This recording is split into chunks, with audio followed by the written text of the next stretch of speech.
Hello, friends. This is Dave Hurwitz, executive editor at ClassicsToday.com, here with fabulous concert programs number 50. 50, oy, oy, oy. And we're up to number 5 in our Bax Symphony cycle. Now, Bax's Fifth Symphony is a wonderful, wonderful work. It's kind of like the First Symphony in terms of its raw energy and its kind of combativeness, at least in the first movement, and the heroic conclusion, which resembles also that of the First Symphony. But it's all done in a much more organic and kind of sophisticated way with a motto theme or motto motive of 5 notes that opens the symphony.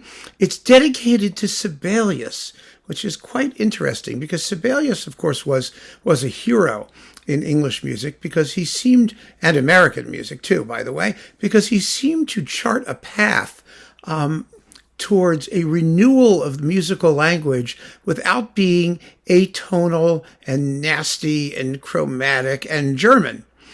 The ironic thing about that, of course, is that Sibelius's primary market was Germany, and he was constantly trying to be successful in Germany, and he never really was, even though his publisher, Breitkopf, is German. He always was treated with kid gloves in Germany. And when, conductors like Karajan, for example, who loved Sibelius, did a lot of it, and he didn't get a lot of support for doing Sibelius. He really, really didn't. But in this case, we're not dealing with Germany. We're dealing, of course, with the UK. And Bax was heavily influenced by Sibelius, I think, in that sense of trying to attempt a much more organic and cohesive approach to form.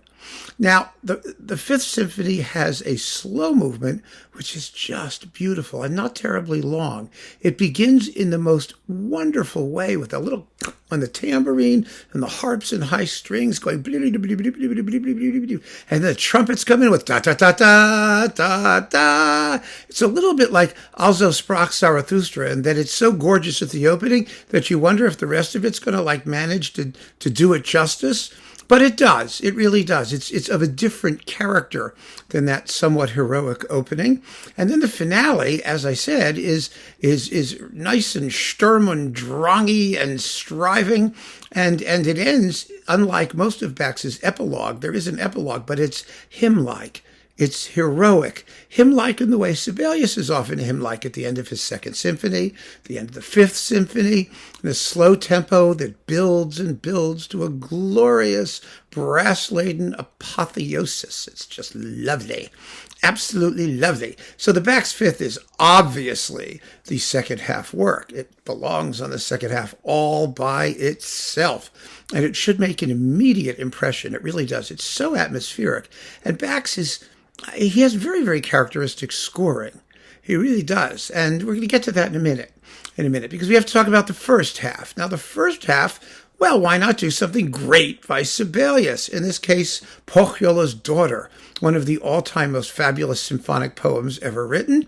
It's about the daughter of the Northland. Remember, Pohjola is a place, not a person. So Pohjola's Daughter is like the Arctic's daughter. She's the daughter of the North. And she has Wainamoinen, the hero who wants to seduce her, and she makes him do 3 impossible tasks, although the tone poem doesn't have 3 impossible tasks.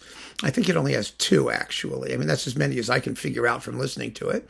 And he winds up cutting off his own foot, and it's a mess. It's a mess. But there's humor, and it's gorgeously scored and full of evocative sounds, and it does have that legendary bardic quality that Bax really, really, really got into. Everything Bax does has that legendary bardic quality, and if you listen to the opening of Pohjola's Daughter, boy, can you hear where he got it. Oh boy. Then next, the Brahms Double Concerto.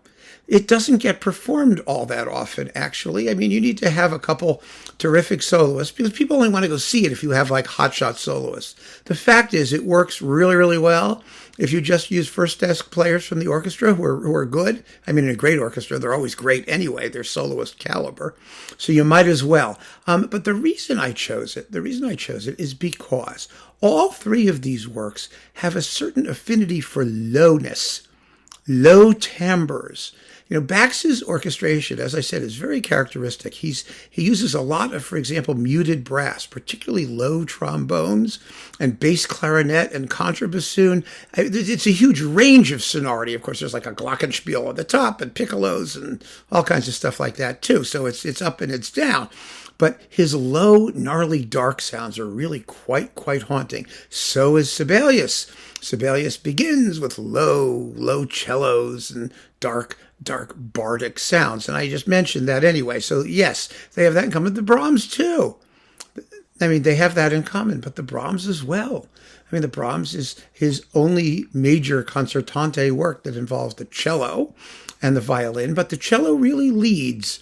It's the cello that gets most of the play here. So all three works have a certain affinity for the stuff that happens below middle C. And even though the styles are quite different, particularly with Brahms, I think it really is a very nice kind of timbral identity to put these three works together and let the audience have that feeling of being in familiar territory. Even if the music's very different, you have a sense, just because of sound, of sheer sound, that you're in a familiar place. And I like the way these three pieces sound when you do them together. I really do. And to prove that, you need to go and listen to them on your own in that order at home. And I guarantee that you'll have a wonderful experience. And what's more, that by the time you get to the Bax, which is going to be unfamiliar to most people, and more unfamiliar than the other two works in any case, it will fit. There'll be a nice sense of completion to the entire program. And that's the concept here. So I hope you enjoy this program. We're never going to see it live. So keep on listening at home. Thank you so much for joining me. Take care.